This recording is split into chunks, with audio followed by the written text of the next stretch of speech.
Hello everyone, Samurai Rabbit here for GameWatcher. Today we take a look at Beyond Soul from Praxia Entertainment. Well, what is it? It is a real-time sci-fi 4X game. Well, I'd like to call it a 3X game. There's two reasons for that. One, I'm a bit of a knob, and two, there is no exploration in Beyond Soul, as each map you play on is completely revealed at the start of the game, so you can get on with the expansion, exploitation, and extermination of your rivals. Beyond Soul sees you at the head of a deep space corporation looking to turn a profit on the edge of the galaxy. You do this by founding a city, developing trade and mining operations, and protecting your investment with a fleet of heavily armed starships.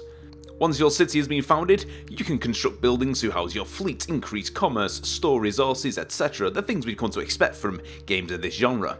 Getting the balance between power supply and population is crucial in maintaining a profitable outpost.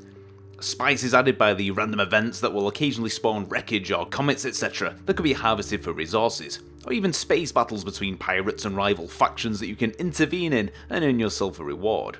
As I mentioned earlier, exploration is redundant, so let's get on with the expand and exploit, shall we? The star system you are vying to control is split into hexes, which can be captured by building a radar station, or if it contains a planet or planetoid, a mining station. These generate money and resources every minute for you to use to develop your deep space empire. Each of these installations costs you currency and resources, as well as requiring a certain level of population. All of your structures and stations can also be leveled up to increase their defensive stats and the amount of money they cough up every minute. It's a nice satisfying system that sees you gradually advance across the star system, hoovering up asteroid belts, nebulae, and planetoids to strip mine.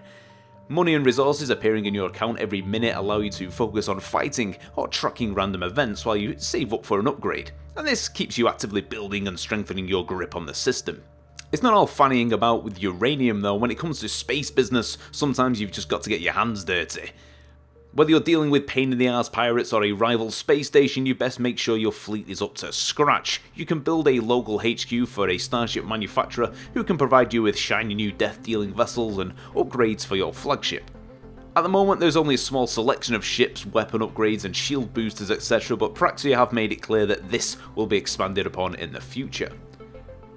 Once you're tooled up and engage the enemy, combat is decent, if not spectacular. Mobility is important, and the various weapons available to you can cause bonus damage to hull or shield depending on their specialization.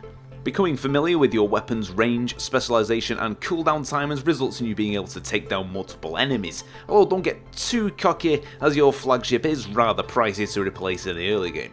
Interaction with rival factions is sadly limited. You can declare war or sue for peace, that's it. Unlike some meaty politics here, the devs are addressing this side of the game and hopefully it'll be more robust in the future. In conclusion then, at this early stage, Beyond Soul is already an enjoyable strategy game. There's a decent amount of fun to be had for the price, and I can only see it improving with future updates. I would like to see the ability to create more fleets, manage facilities remotely, and some scalable difficulty settings in the future, but all in all, we're looking at something that could be very, very good indeed. Beyond Soul is currently available on Steam Early Access, priced around £13 or your regional equivalent. Thank you very much for watching. I've been Samurai Rabbit.